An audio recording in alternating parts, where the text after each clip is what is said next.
Today I'll show you a basic router technique called edge profiling, or more simply stated, creating a decorative edge on a board like this.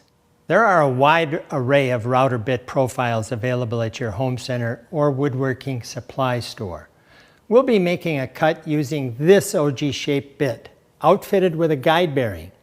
This guide bearing is designed to travel along a clean edge of a board and follow its contour, whether it's straight or curved, while the carbide cutting edge above the bearing cuts the profile.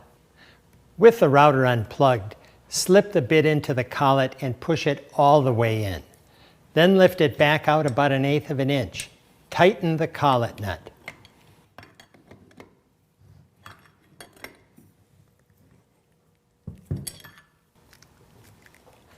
Now adjust the cutting depth.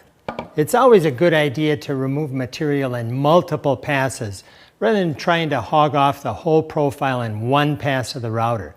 That's because removing too much wood at a time will make it more likely to cause splintering, create rough cuts on end grain, and maybe even burn the wood.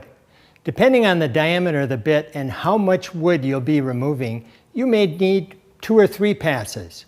Our bit is relatively small, so we'll make 2 passes with our depth set to cut about 2/3 of the profile on the first pass.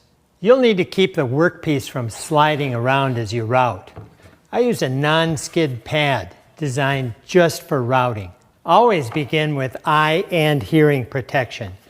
Routers really throw material and are super loud. Start routing the end grain sides first.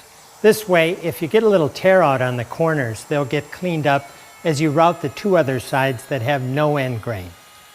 Move the router at a steady pace, imagining it's a clock face, and you are routing counterclockwise or simply left to right.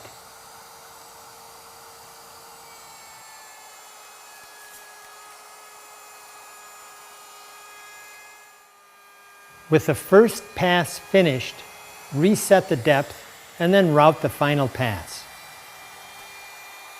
With the final pass completed, let's see how the profile looks.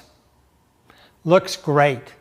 If you notice any burns or splintering and you have enough edge left, you can drop the bit slightly and make one more polishing pass. To get a great looking edge on a board or tabletop, just remember these 3 things. Make multiple passes depending on the depth of cut.